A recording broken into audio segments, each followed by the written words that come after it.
আসসালামু আলাইকুম। প্রিয় শিক্ষার্থী, আপনাদের সবাইকে স্বাগত জানাচ্ছি আরো একটি জব সলিউশন কোর্সের ক্লাসে। আজকে আমরা ১৮ তম শিক্ষক নিবন্ধন কলেজ পর্যায়ের যে কোয়েশ্চেনটি ছিল, আমরা সেটি নিয়ে কথা বলব।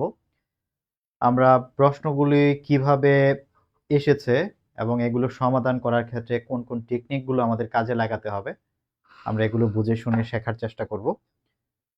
আপনারা আমাকে ঠিকমতো শুনতে পাচ্ছেন আশা করছি। কোনো অসুবিধা নাই। একটু জানাবেন যে সাউন্ডটা ঠিক আছে কিনা? জি, ওয়ালাইকুম আসসালাম। মাসুর রহমান ভাই আছেন। রিপা আপু আছেন, ঋতু আপু আছেন। জি, ওয়ালাইকুম আসসালাম। শুনতে পাচ্ছেন আমাকে ঠিকমতো?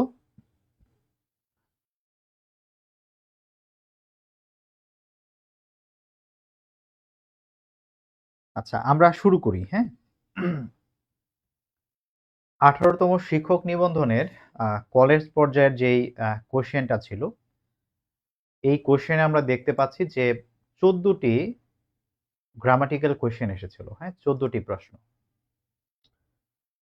সো ১ম যে প্রশ্নটি ছিল আমরা যদি দেখি যে ১ম প্রশ্নটি ভয়েস চেঞ্জিং থেকে চলে আসছে। ভয়েস থেকে নিবন্ধনে প্রশ্ন সবসময় থাকে। তো এখানে যে প্রশ্নটি আছে যে a letter is going to be written by me, এখানে প্রথমে একটা জিনিস জানতে হবে আপনাদেরকে। যেমন একটি বাক্য হচ্ছে যে ধরেন লেখা আছে যে আই এম গোয়িং হোম। আমি হোমটা না লিখি, একটু ঝামেলা আছে। I am going to market, আমি মার্কেটে যাচ্ছি কেন, আমি শপিং করব, হ্যাঁ? I am going to market. আবার একটি বাক্য হচ্ছে যে I am going to start a new business. এই দুটি সেন্টেন্সের মধ্যেই am going to আছে, কিন্তু এই দুটি am going to এর মধ্যে একটা ডিফারেন্স আছে। ডিফারেন্সটা কি জানেন? যখন এই am going এর পরে to এর পরে নাউন আছে, যখন নাউন আছে তখন এই বাক্যে এই to হচ্ছে একটি প্রিপজিশন, কারণ পরে নাউন আছে। নাউন থাকলে এটি প্রিপজিশন হবে। নাউন থাকলে প্রিপজিশন, এবং এটি হচ্ছে অক্সিলারি ভার্ব, এবং এই বাক্যের মেইন ভার্ব হচ্ছে গোয়িং। এটা হচ্ছে বাক্যের মেইন ভার্ব। কিন্তু যদি সেন্টেন্সের মধ্যে দেখা যায় যে am going to এর পরে একটা ভার্ব আছে, যদি ভার্ব থাকে তখন am going to পর্যন্ত এই অংশটা হচ্ছে মোডাল অক্সিলারি, আর স্টার্ট হচ্ছে বাক্যের মেইন ভার্ব। তখন এটা কি হয়? বাক্যের মেইন ভার্ব হয়। আর am going to টা হচ্ছে বাক্যের মোডাল অক্সিলারি ভার্ব।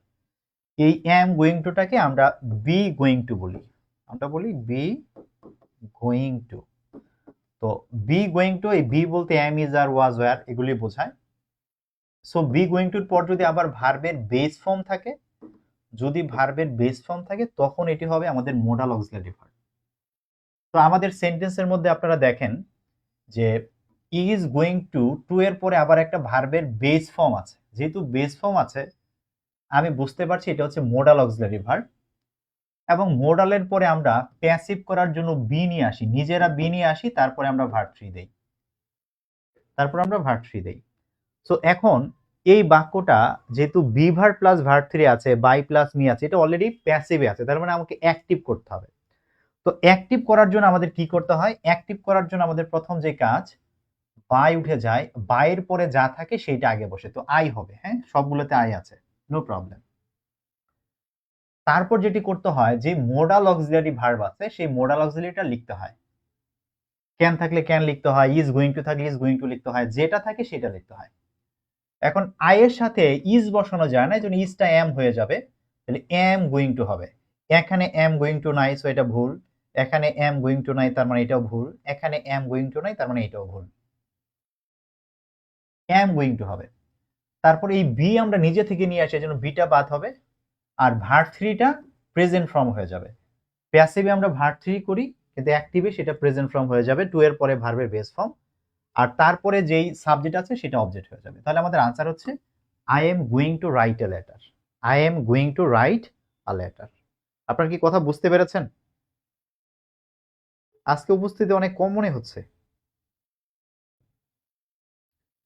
আমি আরো আশা করলাম যে অনেকজনই এই কোর্সের সাথে সাথে থাকবে, ক্লাসগুলো আমরা কন্টিনিউ করব। এত কম উপস্থিতি থাকলে তো হতাশ হয়ে যাব, তখন তো আর ইচ্ছে করবে না যে এইভাবে ক্লাসগুলি নেই। তখন ইচ্ছে করবে ঠিক আছে, পেইড ব্যাচের ওরা যেহেতু সিরিয়াসলি ক্লাসগুলো দেখে, ওদেরকেই দেই। আশা করবো এটা বুঝতে কারো অসুবিধা নাই। হ্যাঁ, পরের প্রশ্নটাতে যাচ্ছি। পরের প্রশ্নটা দেখেন, English dash across the world, meaning বলছেন অ্যাক্রস দ্য ওয়ার্ল্ড মানে সারা পৃথিবীব্যাপী, সারা পৃথিবীব্যাপী ইংরেজি বলা হয়। তার মানে ইংলিশ কিন্তু সে নিজে নিজে বলতে পারে না, আই স্পিক হয়, আমি ইংলিশ বলি, আই স্পিক ইংলিশ। কিন্তু ইংলিশ স্পিক হয় না, কারণ ইংরেজি সে নিজে বলতে পারে না। তার মানে এটা প্যাসিভ হবে। প্যাসিভ হতে গেলে প্রথমে একটা বি ভার্ব লাগবে, তারপরে ভার্ব থ্রি লাগবে। ইজ স্পোকেন আনসার হবে যে English is spoken across the world, সারা পৃথিবীব্যাপী ইংরেজি বলা হয়, সারা পৃথিবীব্যাপী ইংরেজি বলা হয়। English is spoken across the world. Speaks কেন হবে না? কারণ শুধু প্রেজেন্ট ফর্ম দিলে এটা প্যাসিভ হয় না, শুধু প্রেজেন্ট ফর্ম দিলে প্যাসিভ হয় না। আগে এম ইজ আর তারপর ভার্ব থ্রি, একটা be verb plus verb three লাগে। প্যাসিভ মানে কি জানেন? প্যাসিভের একটাই নিয়ম, প্যাসিভের একটাই নিয়ম, সেটা হচ্ছে be verb plus verb three হইতে হবে। Be verb plus verb three হইলে সেটা প্যাসিভ। এই জন্য দেখবেন যে আমরা এম ইজ আর এর পরে আমরা ভার্ব থ্রি লিখি, আমরা ওয়াজ ওয়ার এর পরে আমরা ভার্ব থ্রি লিখি। হ্যাঁ, ওয়াজ ওয়ার এর পরে আমরা ভার্ব থ্রি লিখি। দেখবেন আমরা এরপর দেখবেন আমরা হচ্ছে যে বিং এর পরে আমরা দেখবেন আমরা ভার্ব থ্রি লিখতেছি। হ্যাঁ, আমরা কখনো বি এর পরে ভার্ব থ্রি লিখতেছি, আবার আমরা বিন এর পরেও ভার্ব থ্রি লিখি প্যাসিভ করার জন্য। এই পাঁচটা কাজই তো করি, তাই না? এই পাঁচটা কাজই করি প্যাসিভ করার জন্য, এবং দেখেন সবগুলোই হচ্ছে বি ভার্ব। তো প্যাসিভ করার একটাই নিয়ম, সেটা হচ্ছে বি ভার্ব ইউজ করতে হবে। এখন আমাদেরকে যে বিভিন্ন যে রুল টুল পড়তে হয়, তখন আসলে আমাদেরকে শিখতে হয় যে আমি কখন এমিজার দিব, কখন ওয়াজার দিব, কখন বিং দিব, কখন বি দিব, কখন বিন দিব। এগুলো আমাদেরকে আলাদা আলাদা ভাবে একটু শিখতে হয় যে কখন কোনটা দিব। কিন্তু এক্সাক্ট প্যাসিভ মানেই হচ্ছে be verb plus verb three. এখন দেখেন ইংলিশ যেহেতু কথা বলে না, তাহলে প্যাসিভ হবে, কিন্তু এখানে be verb plus verb three নাই, সেটা প্যাসিভ না। এখানে বি ভার্ব আছে কিন্তু ভার্ব থ্রি নাই, আইএনজি আছে, তাহলে এইটাও প্যাসিভ না। এখানে has been plus verb three আছে, এইটা প্যাসিভে আছে, এইটা প্যাসিভে আছে। এখন আমাকে মিনিং দেখতে হবে। English has been spoken across the world মানে হচ্ছে হ্যাজ এর পরে ভার্ব থ্রি থাকা মানে পারফেক্টে আছে, যে পৃথিবীতে ইংরেজি বলা হয়ে গেছে, এখন আর ইংরেজি বলা হয় না। প্রেজেন্ট পারফেক্ট মানে ওটা হয়ে গেছে, ওটা আর এখন হয় না, শেষ। কিন্তু ইংরেজি তো এখনো বলা হয়, এই জন্য আমরা হ্যাজ বিন ভার্ব থ্রি নিতে পারবো না। এই জন্য আমাদের আনসার হবে English is spoken across the world, সারা পৃথিবীব্যাপী ইংরেজি বলা হয়। আশা করছি পারবেন। হ্যাঁ, পরেরটাতে আসেন। কোশ্চেন থাকলে আমাকে বললেন, যদি সমস্যা থাকে আমাকে বললেন যে ভাইয়া এটাতে সমস্যা আছে, আমি হেল্প করব। হ্যাঁ, আচ্ছা। আবার কোনো কিছু যদি জটিল লাগে সেটাও বলেন, আরো সহজ করে দেয়া যাবে, ঠিক আছে? একভাবে পড়াচ্ছি, আরো ব্যাখ্যা দেয়া যাবে। দেখেন বয়েস থেকে আরেকটা প্রশ্ন আসছে, হু। জানেন হু থেকে না প্রায় প্রশ্ন হয়। তো আপনারা আজকে একটা টেকনিক শিখে রাখেন, হু থাকলে কি করবেন। প্রথমেই বলি যে হু কিন্তু একটা প্রনাউন, হু একটা প্রনাউন, এবং হু হচ্ছে সাবজেক্ট এবং এটার অবজেক্ট হচ্ছে হোম। যেমন হি থেকে হিম হয়, আই থেকে মি হয়, একইভাবে হু থেকে হুম হয়, হু থেকে হুম হয়।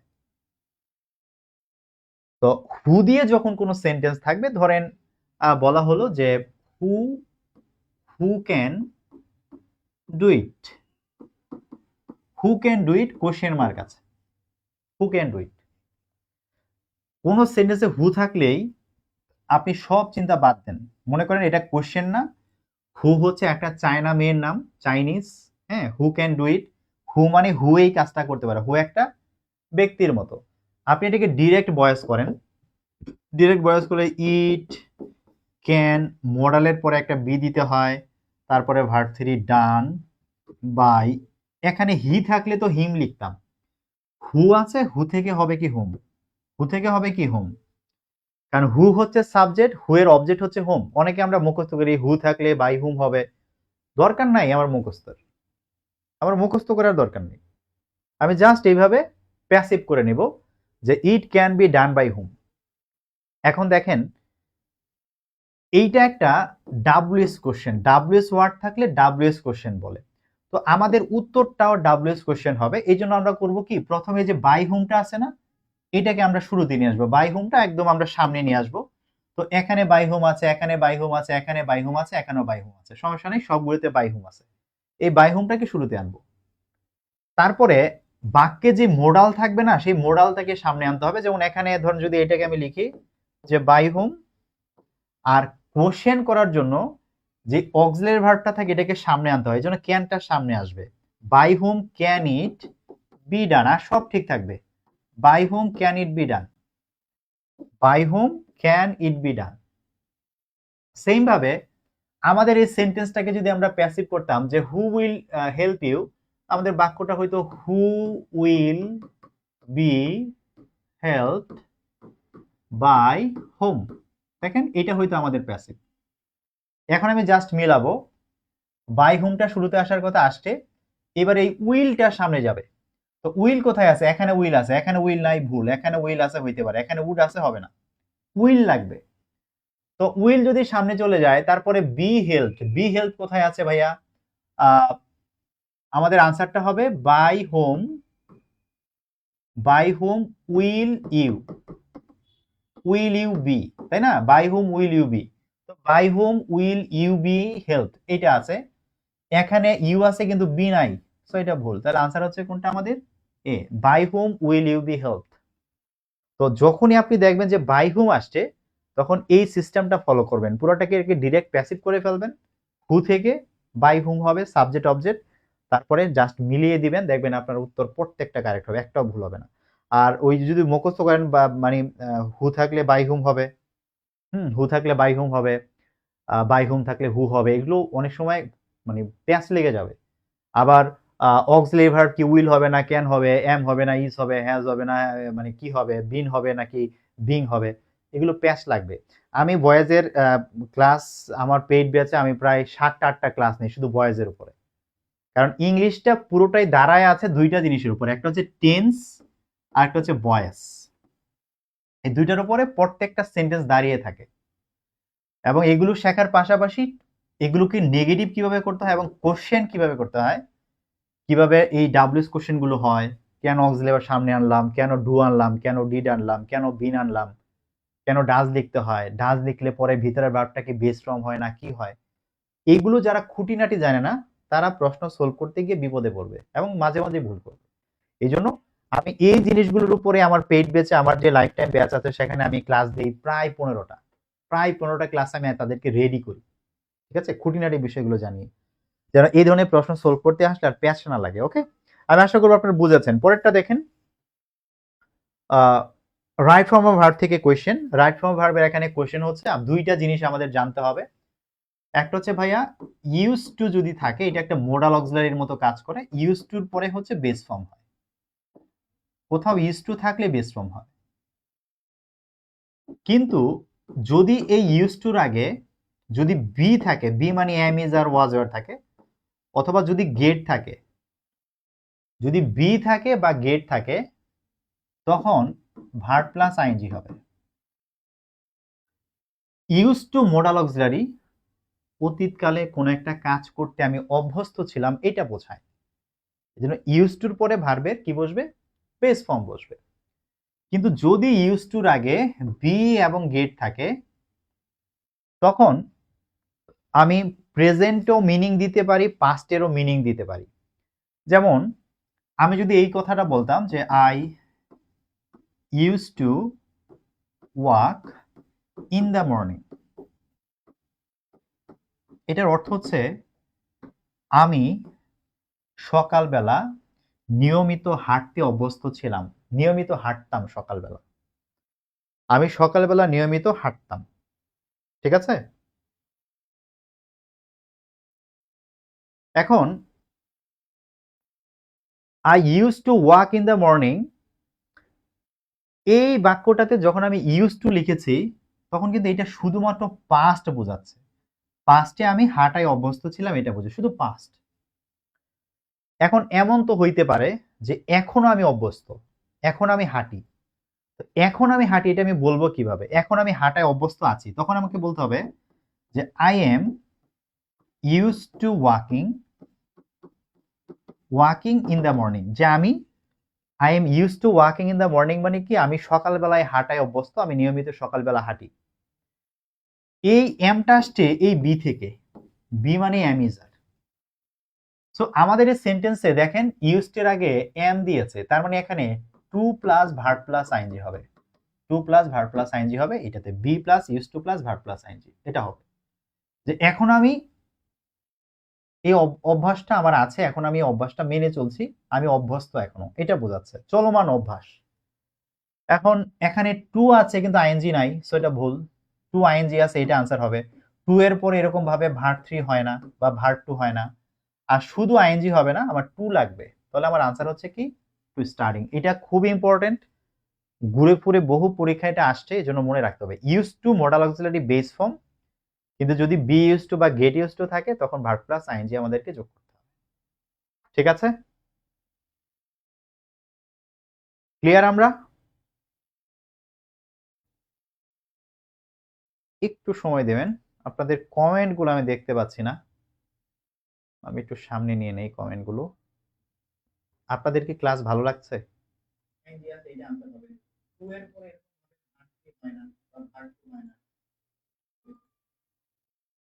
ঠিক আছে, কমেন্ট কোথায়? আচ্ছা এখন দেখতে পাচ্ছি, হ্যাঁ।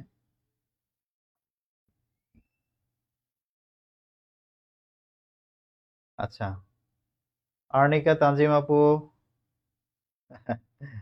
দোয়া করবেন, দোয়া করবেন আপনাদের এই জীবন যুদ্ধে আপনাদের যতটা পাশে থাকতে পারি ভালো লাগবে। হ্যাঁ, দেখেন জীবনে বেঁচে থাকার জন্য কিছু তো কিছু একটা করতেই হবে, তাই না?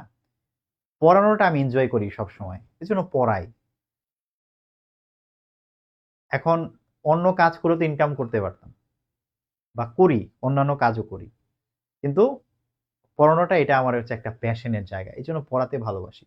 আর আমার এই পড়ানোটা দিয়ে যদি আপনাদের উপকার হয়, ভালো হয়, এর চেয়ে বড় কিছু পাওয়ার আছে বলেন?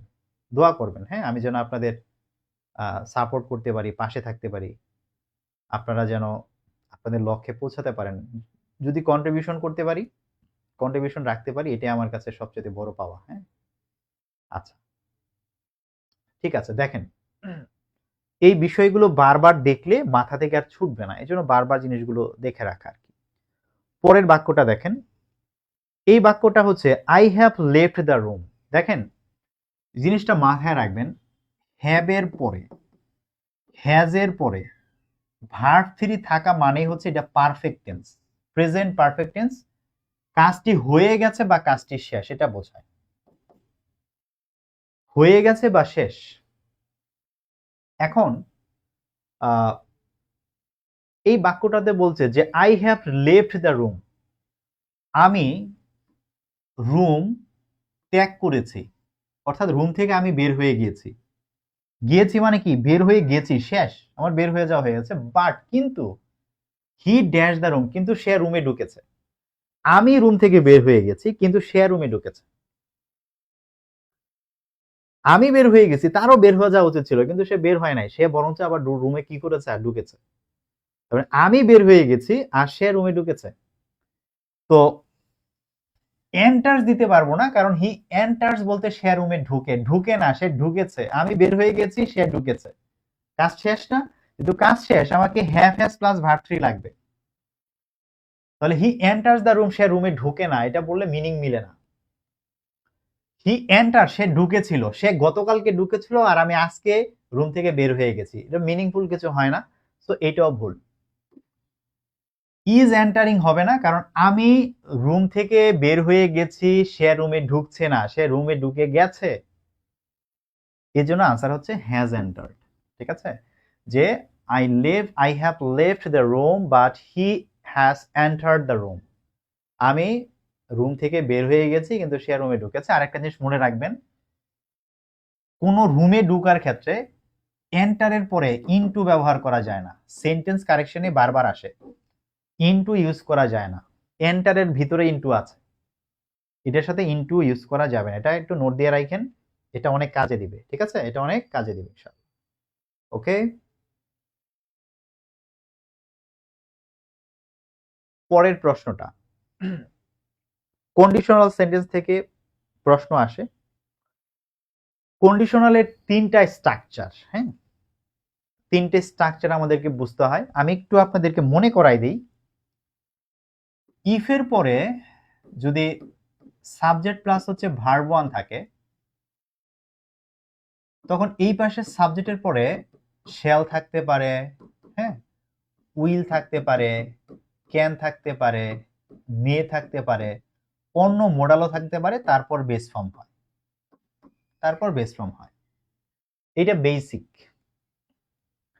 পরে দেখেন যদি এই ভার্ব ওয়ানটা যদি ভার্ব টু হয়ে যায়, 2 নম্বরে যদি ভার্ব টু হয়ে যায়, তখন আমি এই শ্যাল উইল ক্যান মে রেখে আমি বেস ফর্মটাকে কিন্তু ভার্ব টু করতে পারবো না। কেন? কারণ এই যে মডাল আছে উইল ক্যান মে, মডালের পরে কোনো ভার্ব টু বসানো যায় না। কিন্তু এক পাশে যেহেতু আমি পাস্ট লিখেছি, আমার ওই পাশেও পাস্ট লিখতে হবে। এক পাশ প্রেজেন্ট হলে আরেক পাশ প্রেজেন্ট, এক পাশ পাস্ট হলে আরেক পাশও পাস্ট। এই জন্য এই পাশে যেহেতু এই বেস ফর্মটাকে আমি চেঞ্জ করতে পারছি না, এই জন্য করবো কি, মডালগুলোকে আমি পাস্ট করে দিব। এই জন্য সাবজেক্টের পরে এখানে শ্যালটা শুড হয়ে যাবে, হ্যাঁ, সাবজেক্টের পরে শ্যাল হয়ে যাবে শুড, উইল হয়ে যাবে উড, ক্যান হয়ে যাবে কুড, মে হয়ে যাবে মাইট, এবং তারপর ওই যে বেস ফর্ম বসার কথা সেই বেস ফর্ম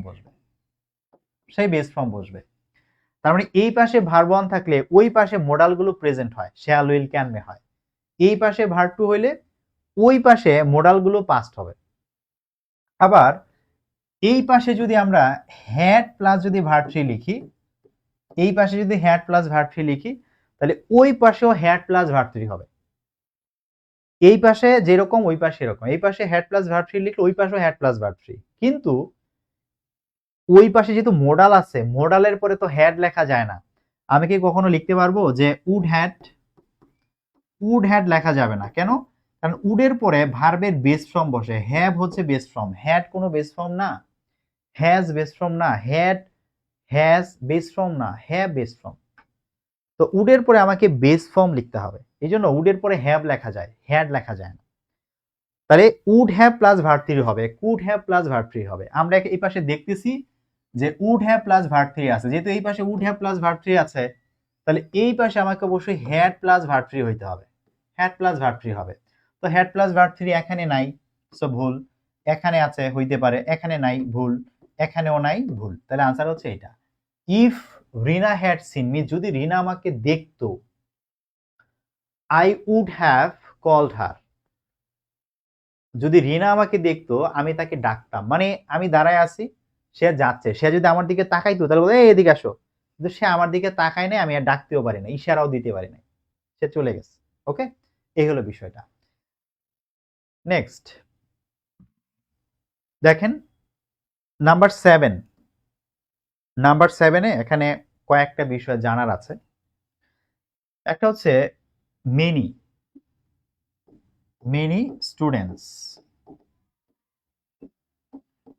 অনেক শিক্ষার্থী, তাই না? মেনি স্টুডেন্টস, মেনির পর প্লুরাল নাউন হবে মেনি স্টুডেন্টস। এখন এই মেনিকে আমরা একটা ছোট্ট জিনিস দিয়ে রিপ্লেস করতে পারি। মেনি না লিখে মেনির পরে আমরা লিখতে পারি আ নাম্বার অফ।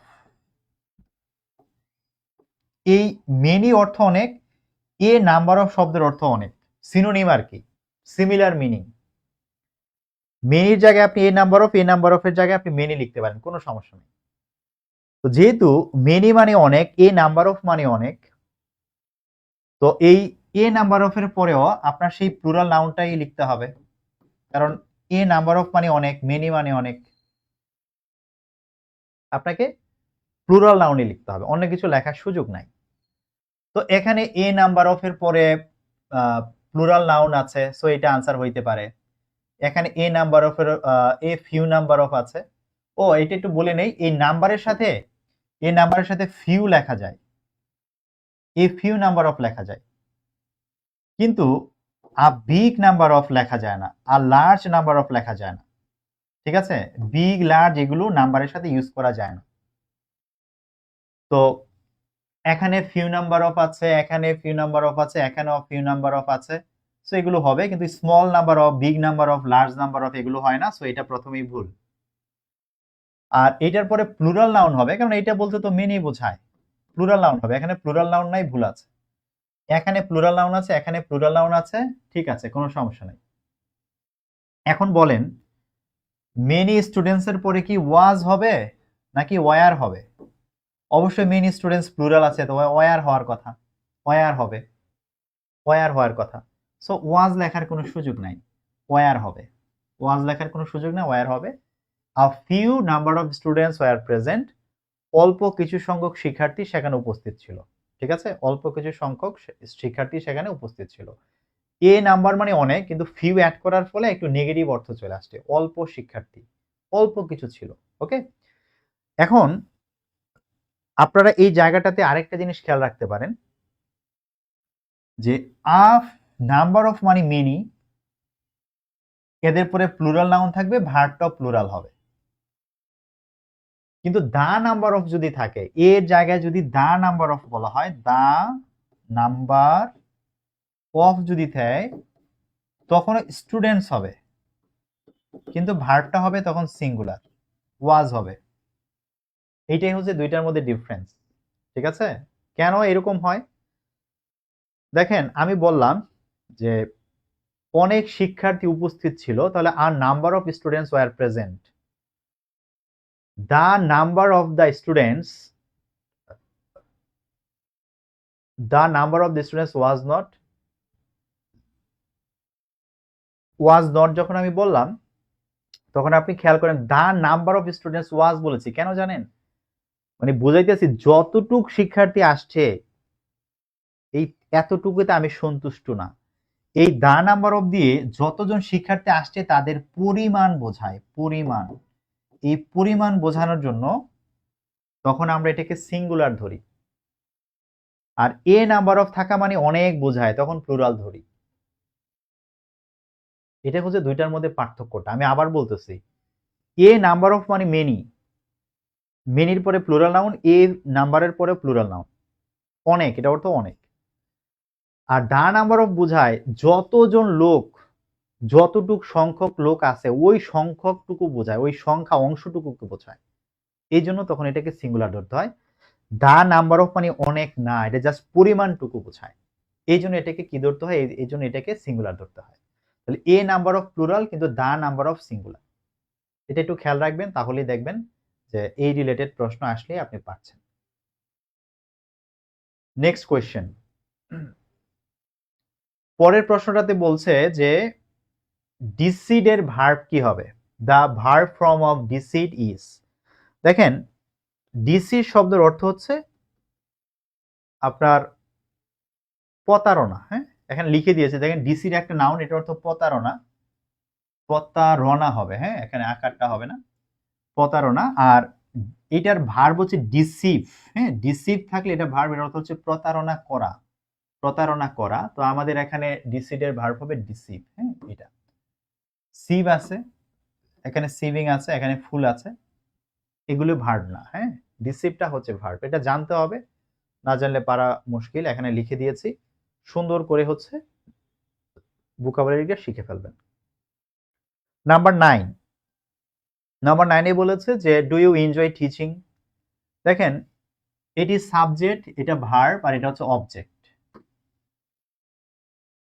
তো অবজেক্ট হতে গেলে তাকে নাউন হতে হয়, আর যদি ভার্ব প্লাস আইএনজি হয়ে যদি কোনো নাউন হয় তখন তাকে আমরা জেরান্ট বলি, তখন তাকে আমরা জেরান্ট বলি। সো এখানে যে টিচিং আছে এটা অবশ্যই জেরান্ট, এটা অবশ্যই জেরান্ট। এখন যদি এটাকে নাউন বলি, যদি এটাকে নাউন বলি তবু কিন্তু এটা ভুল না, কিন্তু নাউন অনেক ভাবে হইতে পারে, সরাসরি নাউন হইতে পারে, আবার ভার্বের সাথে আইএনজি যোগ করে আমরা নাউন তৈরি করতে পারি, সেটাও হইতে পারে। তো এখানে প্রশ্নটা আমাকে মানে বোঝাচ্ছে যে যদি আমি জেরানটা জানি, জেরানটা কি, তাহলে আমি জেরান আনসার করবো, কিন্তু জেরান না জানলে আমি নাউন আনসার করে দিয়ে চলে আসবো। নাউন বলতে সব রকম নাউনকে বোঝায়, আর জেরান হচ্ছে একটা বিশেষ ধরনের নাউন, ভার্বের সাথে আইএনজি করে যে নাউনটা বানিয়েছি। জেরান বলা মানেই যে এটা যে নাউন সেইটাও বলে দেওয়া, কারণ জেরান বলা মানেই নাউন বলা। এই কারণে সকল নাউন নাউন, কিন্তু সকল জেরান্ট কি হবে, নাউন হবে, কিন্তু সকল নাউন কিন্তু জেরান্ট হবে না।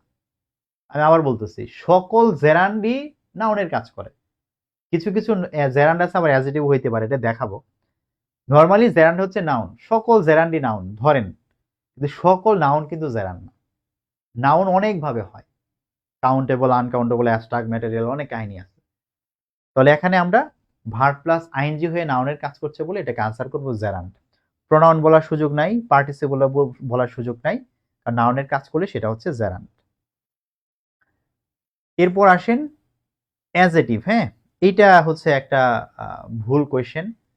কন্ট্রিবিউশন দেখলেই আমরা এই শন থেকে টিভ অথবা সোনাল, এই দুইটা হয় আমরা মুখস্থ করি। সো কন্ট্রিবিউটেটিভ অথবা কন্ট্রিবিউশনাল আমরা আনসার করে চলে আসছি অনেকেই। আনসার করে চলে আসছি এবং আমরা ভুল করেছি। কেন ভুল করেছি? আসলে এই রকমের কোনো শব্দ ইংলিশে নাই, এরকমের কোনো শব্দ ইংলিশে নাই। ডিকশনারি খুঁজে দেখবেন যে এই কন্ট্রিবিউটেটিভ নামের কোনো ওয়ার্ডই নাই, কন্ট্রিবিউশনাল নামের কোনো ওয়ার্ডই নাই, এরকম কোনো ওয়ার্ডই ইংলিশে নাই, এগুলো ভুল শব্দ। আর কন্ট্রিবিউট এটা হচ্ছে ভার্ব, অবদান রাখা, এটা হচ্ছে ভার্ব। কিন্তু আমাদের জানতে চাইছে অ্যাডজেক্টিভ কোনটা, অ্যাডজেক্টিভ জানতে চাইছে। তো কন্ট্রিবিউটেড এটা একটা ভার্ব থ্রি, এটাকেও সরাসরি আমরা অ্যাডজেক্টিভ বলতে পারি না। তো এখানে আসলে এক্স্যাক্টলি উত্তর নাই। উত্তর নাই কেন? কারণ কন্ট্রিবিউশন শব্দটার অ্যাডজেক্টিভ হচ্ছে কন্ট্রিবিউটরি, কন্ট্রিবিউটরি শব্দের সহায়ক, এটা হচ্ছে অ্যাডজেক্টিভ, কিন্তু এটা অপশনেই নাই। এই জন্য এটা আসলে প্রশ্নটাই ভুল। তবে এই রকমের ভুল প্রশ্নের মধ্যে যদি নেগেটিভ আনসার যদি না থাকে তখন তো আমরা দাগাবো। যদি নেগেটিভ আনসার যদি আমাদের নেগেটিভ মার্ক যদি না থাকে তখন তো আমরা কি করবো, আমরা সব দাগায় আসবো, তখন তো আর আমরা মানে কোনটা রেখে আসবো না, ফেলে আসবো না। সো এখানে যদি আমাকে একটা আনসার করে আসতেই হয় তাহলে আমরা এই ভার্ব থ্রিটা উত্তর করে দিয়ে আসতে পারতাম, কারণ ভার্ব থ্রি মানে হচ্ছে পাস্ট পার্টিসিপল, আর পাস্ট পার্টিসিপল অ্যাডজেক্টিভের কাজ করতে পারে, পাস্ট পার্টিসিপল অ্যাডজেক্টিভের কাজ করতে পারে। যেমন ডেভেলপড হচ্ছে একটা পাস্ট পার্টিসিপল, আমি যদি লিখি ডেভেলপড কান্ট্রি, উন্নত দেশ, আর ডেভেলপড কান্ট্রি, এটা একটা ভার্ব থ্রি, কিন্তু এটা এই কান্ট্রিকে মডিফাই করছে, এটা হলো অ্যাডজেক্টিভ। তো ভার্ব থ্রি অ্যাডজেক্টিভের কাজ করতে পারে। এই সেন্সে আমাদের যদি একটা দাগায় আসতেই হয় আমরা এটা দাগাবো।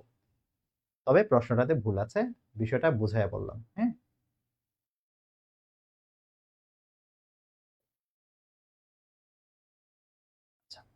এরপর দেখেন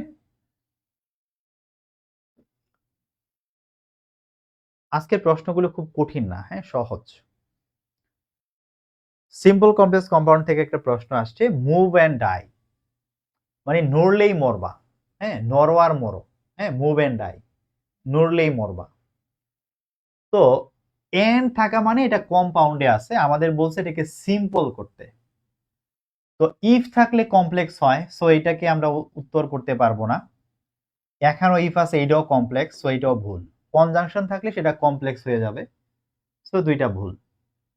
এখন by moving you will die, যে যদি নরো, এই মুভ থেকে বানাইছে বাই মুভিং,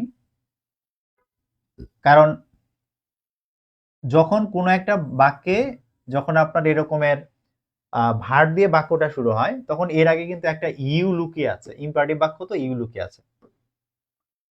যে ইউ মুভ, তুমি নরো আর তুমি মরো, তো এই বাক্যটাকে কমপ্লেক্সে বলা হয় if you move you will die, যদি তুমি নরো তুমি মরবা। এটা হচ্ছে কম্পাউন্ড আর এটা হচ্ছে এটার complex, if you move you will die, যদি নরো তাহলে তুমি মরবা। এই ইউ কোত্থেকে আসছে, ইউ এটার সামনে হিডেন অবস্থায় আছে, সেখান থেকে ইউটা নিয়ে আসছে।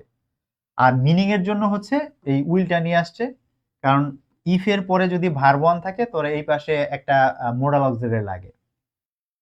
তো এইটা হচ্ছে কম্পাউন্ড, এটা হচ্ছে কমপ্লেক্স, আর সিম্পল হচ্ছে ইফ এর জন্য বাই, আর এই মুভ থেকে মুভিং, আর দুই পাশে একই সাবজেক্ট থাকার কারণে ইউটা বা, তাহলে বাই মুভিং, এখানে একটা কমা হওয়ার কথা, ইউ উইল ডাই, নড়ার মাধ্যমে তুমি মরবা, যদি নড়ো তুমি কি করবা, মরবা। ঠিক আছে, এটা হচ্ছে এটার সিম্পল। আর উইদাউট লেখা যাবে না, উইদাউট লেখা যায় যদি ইফ এর পরে নেগেটিভ থাকে, যদি বলা হয়তো যে if you do not move, যদি ডু নট থাকতো তখন উইদাউট দিয়ে লিখতে হবে। নেগেটিভ থাকলে তখন উইদাউট দিয়ে লিখতে হয়, আর অ্যাফার্মেটিভ হলে সেটা বাই দিয়ে লিখতে হয়। এটা সিম্পল কমপ্লেক্সের ক্লাসে ভালো করে একটু খেয়াল রাখতে হবে, যারা নোট করতে চান করতে পারেন, যে ইফ এর পরে যদি অ্যাফার্মেটিভ থাকে তখন আসলে আমাদেরকে বাই দিয়ে করতে হয়, by plus verb plus ING. আর ইফ এর পরে যদি নেগেটিভ থাকে তখন আমাদেরকে উইদাউট দিয়ে করতে হয়, without plus verb plus ING. এই দুইটা জিনিস একটু নোট করে রাখবেন, কাজে দেবে ইনশাআল্লাহ। 12 ট্যাগ কোশ্চেন আসছে, নিবন্ধনে ট্যাগ কোশ্চেন, প্রাইমারিতে ট্যাগ কোশ্চেন মাঝে মধ্যে আসতে দেখা যায়। The spectator was a lady, যে স্পেক্টেটর মানে দর্শক, ওয়াজ থাকলে ওয়াজন্ট হবে, ওয়াজের সাথে একটা নট আসবে, এখানে ইজ আছে ভুল, এখানে ওয়াজ আছে কিন্তু নট নাই, নট লাগবে, সো এটা ভুল। এখানে ওয়াজন্ট আছে, ঠিক আছে, এখানে ওয়াজ আছে নট নাই, সো এটাও ভুল। তাহলে আনসার হচ্ছে আমাদের এটা ওয়াজন্ট। আর স্পেক্টেটর একজন লেডি যেহেতু আছে এই জন্য শি হবে, এই জন্য হচ্ছে wasn't she. The spectator was a lady, wasn't she, যে আমাদের যে দর্শক সে একজন নারী ছিল, ছিল না? হ্যাঁ, নারী ছিল। Article dash mother rose in her, দেখেন মাদার মানে মা, কিন্তু দা মাদার মানে হচ্ছে মাতৃত্ব, দা মাদার রোজ ইন হার, যে তার মধ্যে মাতৃত্ব জেগে উঠেছিল, দা মাদার রোজ ইন হার, তার মধ্যে মাতৃত্ব জেগে উঠেছিল, এ অর্থে দা মাদার। এরকম ভাবে দা ফাদার মানে হচ্ছে পিতৃত্ব, দা ফাদার মানে পিতৃত্ব, দা বিস্ট মানে হচ্ছে পশুত্ব, এগুলো একটু জেনে রাখতে হবে। দা মাদার মানে মাতৃত্ব, দা ফাদার মানে পিতৃত্ব, দা বিস্ট মানে হচ্ছে পশুত্ব, এগুলো জেনে রাখতে হবে, এগুলো পরীক্ষায় লাগে। ঠিক আছে, তো এখানে দা মাদার মানে মাতৃত্ব, বাকি অপশনগুলো বলে লাভ নাই, কারণ একজন মা তার মধ্যে জেগে উঠছে, একজন ব্যক্তির মধ্যে আবার আরেকজন মা জেগে উঠে কেমনে, তার মধ্যে মাতৃত্ব জেগে উঠতে পারে, মায়ের মতো ভালোবাসা জেগে উঠতে পারে, কিন্তু আরেকটা মা জেগে উঠতে পারে না। তো একইভাবে এন হবে না, কারণ এম এর আগে এন ইউজ করার সুযোগ নাই। আর নো আর্টিকেল এখানে হবে না, কারণ যদি আমি শুধু মাদার লিখি তাহলে মিনিংফুল হবে না, দা মাদার লিখতে হবে, মাতৃত্ব বোঝাইতে গিয়ে। সো এটা মাস্ট, এটা আমার লাগবেই। আজকে লাস্ট কোশ্চেন, হ্যাঁ। ট্রান্সলেশন বলেছে ধূমপান স্বাস্থ্যের জন্য ক্ষতিকর, কারেক্ট ট্রান্সলেশন কি হবে? দেখেন এখানে যেই শব্দগুলো আছে, স্মোকিং ইজ ডেঞ্জারাস, যে ধূমপান বিপজ্জনক, এইটা আমাদের বাক্যের মিনিং এর সাথে মিলে না। ধূমপান বিপজ্জনক এইটা আমাদের বাক্য না। Smoking was a bad habit, যে ধূমপান ছিল একটা খারাপ অভ্যাস, এরকম কথা আমাদের এখানে বলা হয় না। স্মোকিং ইজ টেলিং আপন হেলথ, টেলিং আপন মানে ক্ষতি করা, যে ধূমপান স্বাস্থ্যের ক্ষতি করছে, এইটা আমাদের বাক্যের সাথে মিনিং মিলে না, কারণ বাক্যে শুধু বলেছে ধূমপান স্বাস্থ্যের জন্য ক্ষতিকর, ক্ষতি করছে এরকম কিছু বলে নাই যে কন্টিনিউয়াস আমি উত্তর করতে পারবো, সো এটাও ভুল। তাহলে smoking is bad for health, মানে স্মোকিং হচ্ছে স্বাস্থ্যের জন্য খারাপ, স্বাস্থ্যের জন্য ক্ষতিকর, ক্ষতিকর অর্থে ব্যাড ইউজ করা যায়, সো এটা হচ্ছে আমাদের কারেক্ট ট্রান্সলেশন। ঠিক আছে, তো আপনাদের আশা করি যে এই 14টা এমসিকিউ এর বিস্তারিত সবকিছু বোঝাতে পারছি, কোনটা কেন কিভাবে হয়েছে। আজকে এতটুকুই থাকবে, আগামী ক্লাসে আমরা ইনশাল্লাহ এই 18তম শিক্ষক নিবন্ধনের যে কলেজ পর্যায়ের কোশ্চেন, তার যেই ভোকাবুলারি রিলেটেড যে কোশ্চেনগুলো আছে সেগুলো নিয়ে আমরা কথা বলবো আগামী ক্লাসে।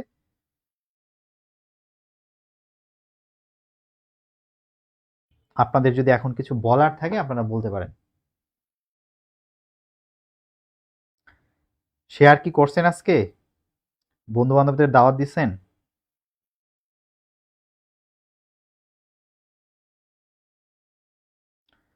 ভার প্লাস আইএনজি সবসময় জেরান্ট হবে না, হ্যাঁ লতিফুর রহমান ভাই, সবসময় জেরান্ট হবে না। জেরান্ড এবং পার্টিসিপল নিয়ে আমি একটা ক্লাসে আপনাদেরকে এই বিষয়গুলো দেখাই দিব না, হ্যাঁ, দেখাই দিব না। যদি verb plus ING, verb plus ING যদি নাউনের কাজ করে জেরান্ড, আর যদি নাউনের কাজ না করে তাহলেই সেটা পার্টিসিপল। নাউনের কাজ করলে জেরান্ড, নাউনের কাজ না করলে পার্টিসিপল। ঠিক আছে? যে আবার রবিবার ক্লাস হবে, হ্যাঁ, আমি আপনাদের যে ক্লাসটা 4 দিন মনে হয় নেওয়া সম্ভব হচ্ছে না, আমি রুটিনে আসলে মানে ম্যানেজ করতে পারছি না। আপনাদের রবি, হ্যাঁ, মঙ্গল, বৃহস্পতি, এই 3 দিন আমি আশা রাখি যদি আপনাদের ভালো রেসপন্স থাকে, আপনারা ক্লাসে যদি জয়েন করেন, ক্লাস দেখেন, হ্যাঁ, আপনাদের কাছ থেকে যদি ভালো সাড়া পাই, আমি এটা কন্টিনিউ করবো ইনশাল্লাহ। ঠিক আছে? রবি, মঙ্গল, বৃহস্পতি এই 3 দিন আপনাদের এই রাত 9টায় এই ক্লাস চলবে। ঠিক আছে? জব সলিউশনের এই ক্লাস চলবে। আর আপনাদের যদি কোনো রিকোয়ারমেন্ট থাকে যে ভাইয়া এই জিনিসটা একটু শিখাই দিলে ভালো হয়, বা এই জিনিসটা খুব কনফিউশন লাগে ভাইয়া, এটা একটু দেখাই দেন, যদি এরকম কিছু থাকে সেটা আমাকে ইনবক্সে বা ইনবক্সে দিন। কমেন্টে আসলে এত কমেন্ট পড়ার সুযোগ পাই না সব সময়। আপনারা আমাকে একটু ইনবক্সে নকও করতে পারেন যে ভাই এই জিনিসটা প্রবলেম হয়, এইটা কনফিউজিং, বা ভাইয়া এই জিনিসটা বুঝেন, এই প্রশ্নটা সমস্যা, আমি ব্যাখ্যা করে দিব, ভিডিও বানাই দিব, ক্লাসে বুঝাই দিব, আমি আপনাদের হেল্প করবো। আপনারা আমাকে জানাইন যে কিসের সমস্যা হচ্ছে। আচ্ছা, ক্লাসের রেকর্ড গুলো কি দেন না ভাইয়া? ক্লাসের রেকর্ড তো দেই, ক্লাসের রেকর্ড দেই, হ্যাঁ। ক্লাসের রেকর্ড কোথায় পাবেন জানেন? ক্লাসের রেকর্ড পাবেন আপনাদের, কিন্তু আমি আজকেও একটা পোস্ট করছিলাম, আপনারা আসলে অনেকে খেয়াল করেন না। দেখেন, একটু তো স্মার্ট হইতে হবে না এখন? ওই হচ্ছে কি বলে যে আপনার মোবাইল আছে, ওই আগে আমার গ্রামে আহ, এক বড় ভাই ছিল, তখন আমি হাই স্কুলে পড়ি আর কি। তো সে বিয়ে করবে, তো একটু শ্বশুর বাড়িতে একটু ভাবসাব দেখাইতে হবে না, এজন্য সে একটা মেশিন কিনছে, মানে কম্পিউটার কিনছে। ওই সময় তো কম্পিউটার খুব ভ্যালুয়েবল বিষয় ছিল, টাকা আছে কম্পিউটার কিনছে, কিন্তু সে কম্পিউটার চালাইতে পারে না। হুম। এখন আপনারা যদি মোবাইল কিনলেন, মোবাইল ইউজ করেন, কিন্তু একটু ফেসবুক, ইউটিউব ইউজ করতে জানেন না, এটা আসলে খুব হতাশাজনক। যেমন ধরেন, আমি এখন একটা পোস্ট করলাম, আমি এই জব সলিউশনের এই কোর্সের ক্লাস 3টা নিয়ে ফেললাম, অলরেডি 1 সপ্তাহ হয়ে গেছে। এখন আইসা একজন প্রশ্ন করবে, ভাইয়া এই ক্লাস কোথায় হয়, ভাইয়া গ্রুপে অ্যাড করেন। আপনি একটা পোস্ট দেখছেন যেখানে জব সলিউশনের ক্লাস হয়, কোথায় হয়? আপনি একটু পেজের পোস্টগুলো দেখেন না, একটু পড়েন না, স্ক্রল করে নিচে যান না। আপনি যে আমাকে কমেন্টে বা আমাকে কোশ্চেন করেন, আপনার জন্য তো আমি কোনো লোক নিয়োগ দিয়ে রাখি না যে আপনি মানে যে কোনো বিষয়ে মানে প্রশ্ন করলেন, কমেন্ট করলেন, আর আমরা সাথে সাথে রিপ্লাই দিয়ে দিলাম। পসিবল হয় না, আমাদের টাইম লাগে, তাই না? তো একটু দেখবেন না, একটু দেখলেই তো হয়। যেমন আজকেও আমি পোস্ট করছি যে আপনারা ক্লাসগুলো কই পাবেন, এই স্ক্রিনশটটা আমি পোস্টেও দিয়েছি, যে এটা হচ্ছে আমাদের প্লে লিস্ট। কোথায়? এটা যে ইউটিউবে আমার চ্যানেলের নাম কি? চ্যানেল নাম হচ্ছে শ্রাবণ একাডেমি। অথবা আপনি যদি জব সলিউশন কোর্স ইংলিশ শ্রাবণ এইটা লিখেও যদি সার্চ করেন ইউটিউবে, আপনি পাওয়া যাবেন। কিন্তু সেইটা দেখাও সার্চ দিবে না, তারে খাওয়াই দিতে হবে, তারে লিঙ্ক দিতে হবে। এখন এত সহজ সরল হইলে ভাই, এই 2026 সালে চলা অনেক মুশকিল। এখনকার দিনের যে 9-10-এ পড়ে না পোলাপান, 6-7-এ পড়ে যে পোলাপান, এদের সাথে আপনারা মানে ভুলে উঠতে পারবেন। এত বোকাশোকা থাকলে হবে না, হ্যাঁ, একটু চালাক চতুর হইতে হবে, টেকনোলজি ইউজ করাটা শিখতে হবে। সবকিছু আপনাকে যদি এই বয়সে কইরা দিতে হয়, তাহলে আসলে এর চেয়ে আমার মনে হয় না যে ব্যর্থতার কিছু আছে, হ্যাঁ। একটু চটপটে না হলে বর্তমান দিনে টিকে থাকা অনেক কঠিন হবে। সো একটু মানে কেয়ারফুল থাকেন, আপনাদের সব আপডেট গুলো কিন্তু আমি দিয়ে দিই, পেজে দিয়ে দিই, একটু দেখলেই কিন্তু হয়। তো অচেনা মুখ, আপনি কোথায় গেলে এই ক্লাসগুলো পাবেন? ইউটিউবে গিয়ে শ্রাবণ একাডেমি লিখে সার্চ দিয়েন, দিলেই আপনি প্লে লিস্টে গেলেই এই জব সলিউশন এরকম একদম সুন্দর করে লেখা আছে, ওখানে ক্লাস 1-2 অলরেডি দেয়া আছে, আর 3 নাম্বারটাও আমি দিয়ে দিব। 3 নাম্বারটা আজকে ক্লাস হলো, কালকে হয়তো আমি আপলোড করে দেবো ইউটিউবে। ঠিক আছে? ওখানে আপনারা সব দেখতে পাবেন। আহ,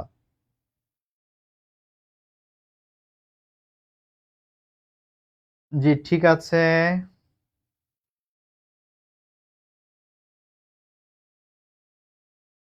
আচ্ছা, ভর্তি হতে চাই ভাই, ইনবক্সে নক দিয়েন। হ্যাঁ, তো ঠিক আছে, আজকে তাহলে শেষ করি।